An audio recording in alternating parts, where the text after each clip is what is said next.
Hello student, welcome to my YouTube channel fashion study with Radhika में आपका स्वागत है। तो आज की जो क्लास होने वाली है वो CITS एंट्रेंस एग्जाम की प्रिपरेशन के लिए होने वाली है। इससे पहले की जो क्वेश्चन है मैं आपको करवा चुकी हूँ, प्लेलिस्ट में देख सकते हैं। तो ये जो मैं आपको क्वेश्चन करवा रही हूँ फैशन डिज़ाइन टेक्नोलॉजी के एंट्रेंस एग्जाम का प्रीवियस ईयर सैम्पल पेपर है, क्योंकि इसी टाइप के जो क्वेश्चन आपके एग्जाम में आते हैं। तो चलिए करते हैं next question. Most important factor to be considered in children garment, बच्चों के पहनाव में सबसे महत्वपूर्ण कारक माना जाता है। Option A resiliency, option B drapability, option C lustre, option D comfort. तो हमारा पे राइट आंसर हो जाएगा ऑप्शन डी कंफर्ट। तो बच्चों के जो पहनावे हैं, बच्चों की जो ड्रेसेज है, उनमें सबसे इंपॉर्टेंट होता है कंफर्ट, क्योंकि बच्चों की जो स्किन होती है वो सॉफ्ट होती है, ताकि जब बच्चे कपड़े पहने तो स्किन पर जलन ना हो और बच्चे ड्रेस पहनकर अच्छे से हिलने डुलने बैठने में भी कंफर्ट हो। तो बच्चों के जो पहनावे में, बच्चों की जो ड्रेसेज होती है, उनमें सबसे इंपॉर्टेंट होता है कि उनका कंफर्ट रहना। नेक्स्ट क्वेश्चन है, the knee in adult figure illustration is generally position eight approximately. वयस्क आंकड़ा चित्रण में घुटने आमतौर पर लगभग स्थित होते हैं। क्वेश्चन में पूछा गया है जो फैशन फिगर इलेस्ट्रेशन जो हम करते हैं तो उसमें घुटने जो है वो कहाँ पर स्थित होते हैं। Option A 2.5 head, option B 3.5 head, option C 4.5 head, option D 6.5 head. तो हमारे पे राइट आंसर हो जाएगा ऑप्शन डी 6.5 हेड। तो इसमें क्या होता है, फैशन इलेस्ट्रेशन में जो हम फैशन फिगर होता है वो 8 हेड या 10 हेड का होता है। तो इसमें क्या होता है, बॉडी पार्ट को जो है वो एक हेड की लेंथ में डिवाइड किया जाता है, यानी कि एक हेड की जो लेंथ होती है उसी में हम पूरी बॉडी पार्ट को डिवाइड करते हैं, जिसमें क्या होता है घुटने जो है वो 6 हेड पर होते हैं। यानी अगर हम 8 हेड का जो फैशन इलेस्ट्रेशन बना रहे हैं तो उसमें जो 6 वाला हेड है वहाँ पर जो होते हैं वहाँ पे घुटने आते हैं। तो राइट आंसर हो जाएगा option D 6.5 head. Next question है, cape cap height is required for 1 स्ट्रेमेटिया। एक स्ट्रेमेटिया के लिए कैप की ऊंचाई आवश्यक है। Option A yoke, option B sleeve, option C suit, option D trouser. तो हमारा पे राइट आंसर हो जाएगा ऑप्शन बी स्लीव। जो केप कैप की हाइट है वो स्लीव से रिलेटेड है, क्योंकि जो स्लीव की ऊंचाई होती है, जो स्लीव की हाइट होती है उसको कैप बोला जाता है। ये जो होती है ये कंधे से, जहाँ से स्लीव जुड़ती है कंधे से, जो वो वाली हाइट होती है वो कैप हाइट होती है। तो राइट आंसर हो जाएगा option B sleeve. Next question है, construction of wedding gown is best silhouette. Wedding gown का निर्माण सिलहट पर आधारित है, यानी कि जो वेडिंग गाउन की जो सिलहट होती है वो किसके ऊपर बेस्ड होती है। Option A tubular silhouette, option B hourglass silhouette, option C slim line silhouette, option D natural body silhouette. तो हमारे पे राइट आंसर हो जाएगा option B hourglass silhouette. Hourglass silhouette यानी जो हावरग्लास होता है उसी की जैसी शेप होती है, जो कमर पर फिट होती है और कमर से नीचे फुल घेरा बना होता है, उसमें फ्लेयर बना होता है। जो भी वेडिंग गाउन या पार्टी गाउन होते हैं वो हावरग्लास सिलहट के होते हैं, यानी हावरग्लास की शेप जैसे होते हैं। नेक्स्ट क्वेश्चन है, example of in seam pocket. Seam pocket के उदाहरण हैं। Option A princess pocket, option B bound pocket, option C patch pocket, option D welt pocket. तो हमारा यहाँ पे राइट आंसर हो जाएगा प्रिंसेस पॉकेट। पूछा गया है ना इन सीम पॉकेट के उदाहरण, तो इन सीम में क्या आती है अपनी प्रिंसेस पॉकेट आती है, जो कि जो गारमेंट है उसकी जो स्टिचेज होती है उसी में लगाई जाती है। मतलब कह सकते हैं कि छुपी हुई पॉकेट होती है जो स्कर्ट या फिर कुर्ती में लगाई जाती है। और जो बाउंड पॉकेट होती है वो फैब्रिक पर कट लगाकर उसके किनारों को फिनिश करके लगाई जाती है। और जो पैच पॉकेट होती है वो ड्रेस के ऊपर लगाई जाती है। और जो वेल्ट पॉकेट होती है इसमें पॉकेट पर वेल्ट यानी अलग से पट्टी लगाई जाती है जो पॉकेट को कवर करती है। तो इन सीम पॉकेट जो होती है, यानी कि सिलाई के अंदर जो पॉकेट होती है वो हमारी होती है प्रिंसेस पॉकेट। नेक्स्ट क्वेश्चन है, the brocade piece of Banaras are also known as. Banaras के ब्रोकेट के टुकड़ों को भी कहा जाता है। Option A Paithani, option B Kimkhab, option B Baluchari, option D Jamdani. तो हमारा यहाँ पे राइट आंसर हो जाएगा ऑप्शन बी कीम ख्वाब। कीम ख्वाब क्या होता है? ये बनारसी ब्रोकेट फैब्रिक होता है। जो भी मुग़ल काल में जो महाराजा है, जो शाही परिवार है, वो इसको पसंद करते थे क्योंकि ये बनारसी ब्रोकेट होता था जो कि काफ़ी कॉस्टली और काफ़ी अच्छा फैब्रिक होता था। इसलिए इस फैब्रिक को क्या है, लिटिल ड्रीम यानी छोटा सपना भी कहते हैं। तो जो बनारस के ब्रोकेट के टुकड़े होते हैं उनको कीम ख्वाब कहा जाता है। Next question, the process of changing the size of a finished pattern is known as. एक तैयार पैटर्न के आकार को बदलने की प्रक्रिया को के रूप में जाना जाता है। Option A fitting, option B grading, option C manipulation, option D cutting. तो हमारा यहाँ पे राइट आंसर हो जाएगा ऑप्शन बी ग्रेडिंग।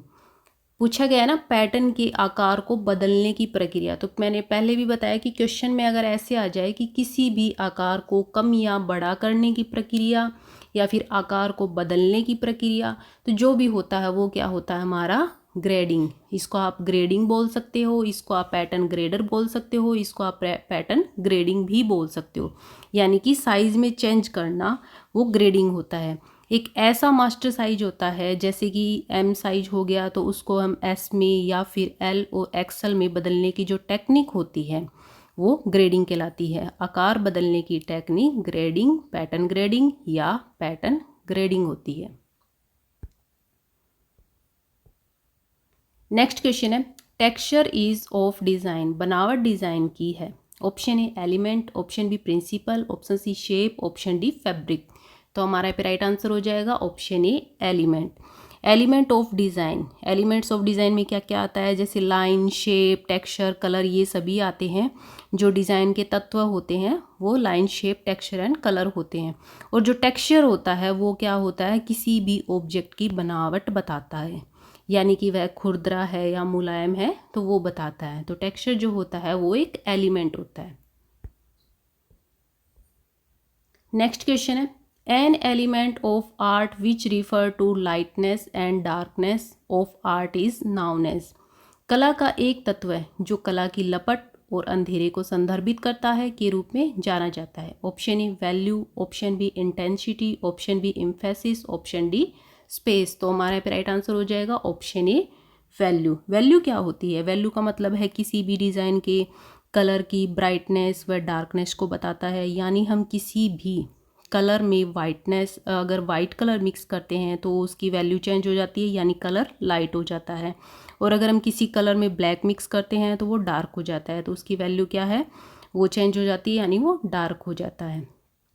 तो जो हमारे वैल्यू है, मतलब कहने का ये है कि कलर की जो लाइटनेस और डार्कनेस है वो बताता है। तो राइट आंसर हो जाएगा option A value. Next question है, रिदम इज, ताल है। Option A an elements of art show repetition, option B fancy work, option C viewers attention, option D colour. तो हमारा यहाँ पे राइट आंसर हो जाएगा option A an element of art show repetition. मतलब इसका क्या है कि किसी भी डिज़ाइन या कलर को एक ही लाइन में दोहराया जाता है, यानी कि डिज़ाइन का रिपीटिशन किया जाता है। कहने का मतलब ये है, जैसे आपने देखा होगा लहरिया जो डिज़ाइन होता है या फिर जो डॉट्स प्रिंट होते हैं तो वो क्या होते हैं, एक ही डायरेक्शन में चलते हुए दिखते हैं। तो वो जो होता है वो डिज़ाइन का रिपीटिशन होता है। तो आंसर होगा अपना option A an elements of art show repetition, यानी कि कला का दोहराव। नेक्स्ट क्वेश्चन है, बैलेंस इज, संतुलन है। Option A visual weight, option B symmetrical, option D feel right, option D all of these. तो हमारा यहाँ पे राइट आंसर हो जाएगा option D all of these. जो बैलेंस होता है वो ऑल ऑफ दीज है, क्योंकि उसमें विजुअल वेट भी होता है, सिमेट्रिकल भी होता है और फील राइट भी होता है। विजुअल वेट क्या होता है, विजुअल वेट में क्या होता है, कोई भी डिज़ाइन का जो कलर है, उसकी शेप है, उसकी जो बनावट है वो एक जैसे होने चाहिए। मतलब एक दूसरे पे ऐसे ना हो कि वो हावी हो रहे हो, यानी कि कलर अलग दिख रहा हो, शेप अलग दिख रही हो, वेट बनावट अलग दिख रही हो, तो वो चीज़ नहीं होती। उसमें क्या होता है, कलर, शेप, बनावट एक जैसी होती है। और सिमेट्रिकल क्या होता है, सिमेट्रिकल में होता है जब कोई भी डिज़ाइन बनाते हैं तो उन दोनों में, उस डिज़ाइन में बैलेंस होना चाहिए, यानी कि अगर हम उसका मिरर इफेक्ट देखते हैं तो वो एक जैसा दिखना चाहिए। और फील राइट क्या होता है, फील राइट में होता है कि आपने कोई भी डिज़ाइन बनाया है तो वो एक जैसा दिखे, मतलब उसमें जो फील है वो अच्छा उसमें अनुभव हो। तो जो बैलेंस होता है वो विजुअल वेट भी होता है, सिमेट्रिकल भी होता है और फील राइट भी होता है। तो ऑप्शन हो जाएगा हमारा option D, all of these. तो ये सभी होते हैं। नेक्स्ट क्वेश्चन है, a decorative art which comprise of one piece of cloth is hewn on to other is called. एक सजावटी कला जिसमें कपड़े के एक टुकड़े को शामिल किया जाता है और दूसरे पर सील दिया जाता है, उसे कहते हैं। Option A embroidery, option B applique, option C block, option D batik. तो हमारा राइट आंसर हो जाएगा ऑप्शन बी एप्लिक। एप्लिक क्या होता है? ये एक ऐसी टेक्निक होती है जिसमें किसी भी फैब्रिक का कोई भी छोटा या बड़ा टुकड़ा उसको किसी भी शेप में काट देते हैं, जैसे फूल या पत्ती में काट देते हैं, और उसको क्या करते हैं, दूसरे कपड़े के ऊपर उसके किनारों को सील के उसको अटैच कर देते हैं। तो वो जो टेक्निक होती है वो एप्लिक होती है, यानी कि कपड़े के टुकड़े को दूसरे फैब्रिक पर जोड़ना, अटैच करना एप्लिक होता है। और ब्लॉक क्या होता है? ब्लॉक, बाटिक और एम्ब्रॉयडरी, ये क्या होता है? ये अलग टेक्निक होती है। एम्ब्रॉयडरी में क्या किया जाता है, धागे से एम्ब्रॉयडरी की जाती है किसी फैब्रिक के ऊपर। ब्लॉक क्या होता है? ये एक प्रिंटिंग होती है, जैसे ब्लॉक प्रिंटिंग। बाटिक क्या होती है? ये मोम से एक जो है आपका डिज़ाइन तैयार किया जाता है। तो कपड़े के टुकड़े के ऊपर कपड़े को जोड़ना वो होता है एप्लिक।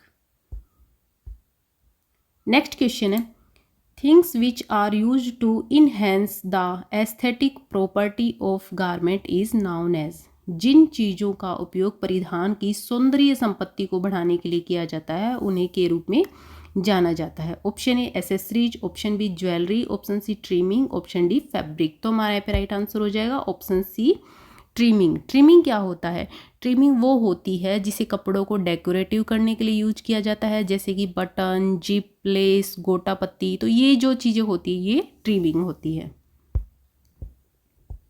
नेक्स्ट क्वेश्चन है, टसल्स इज, टसल है option A fabric, option B lace, option C surface ornament, option D trimming. तो हमारा पे राइट आंसर हो जाएगा option C surface ornament. Surface ornament क्या होता है? ये कपड़ों के सरफेस को सजाने के काम आता है। तो जो टसल्स होती है ये क्या होता है, धागे से बने हुए फुंदे होते हैं जिनको हम लटकन भी बोलते हैं। तो ये जो लटकन और जो फुंदे होते हैं ये फैब्रिक की सरफेस को डिज़ाइन करने के लिए भी यूज़ किए जाते हैं, और फैब्रिक में जैसे दुपट्टा और साड़ी होते हैं तो उनके कॉर्नर पे भी इनको लटकाया जाता है।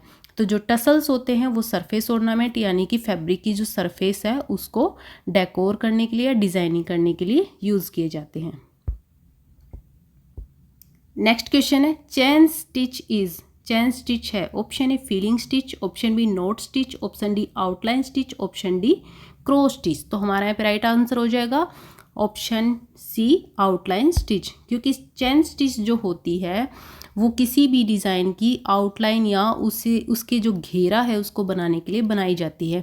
यानी हमने किसी फैब्रिक पे कोई डिज़ाइन बनाया है, कोई पेंटिंग बनाई है या कोई भी डिज़ाइन बनाया, तो हम क्या करते हैं उसकी जो आउटलाइन है या जो उसका घेरा है उसके ऊपर हम क्या करते हैं, चेन स्टिच बनाते हैं। तो कहने का मतलब ये है चेन स्टिच जो होती है वो आउटलाइन स्टिच होती है, मतलब इसका ज़्यादातर यूज जो है वो आउटलाइन को कवर करने के लिए किया जाता है। नेक्स्ट क्वेश्चन है, इन printing process stamping process is used in. मुद्रण प्रक्रिया में मुद्रांकन प्रक्रिया का उपयोग में किया जाता है। Option A batik printing, option B pigment dyeing, option C screen printing, option D block printing. तो हमारा राइट आंसर हो जाएगा option D block printing. Block printing. Stamping क्या होता है? स्टैंपिंग यानी कि स्टैंप लगाना। तो ब्लॉक प्रिंटिंग जो होती है वो एक तरह की स्टैंपिंग ही प्रोसेस होती है, क्योंकि ब्लॉक जो होते हैं वो वुडन या लकड़ी से बने होते हैं और उन पर डिज़ाइन बनाए होते हैं। तो इनके ऊपर क्या करते हैं, कलर लगाकर कपड़े पर स्टैंप करते हैं, यानी कि दबाव के साथ उसको हम कपड़े पर प्रिंट करते हैं। तो ये जो प्रोसेस होती है स्टैंपिंग वाली ये ब्लॉक प्रिंटिंग होती है। और बाटिक प्रिंटिंग क्या होती है? ये मोम से बनाई जाती है, फैब्रिक के ऊपर मोम लगा के हम उसके ऊपर कलर करते हैं। और ये स्क्रीन प्रिंटिंग क्या होती है? इसमें एक स्क्रीन तैयार की जाती है और उसमें इसको प्रिंट किया जाता है। पिगमेंट डाई, ये एक डाई की प्रोसेस होती है। तो जो हमारी स्टैंपिंग प्रोसेस होती है वो होती है हमारी ब्लॉक प्रिंटिंग।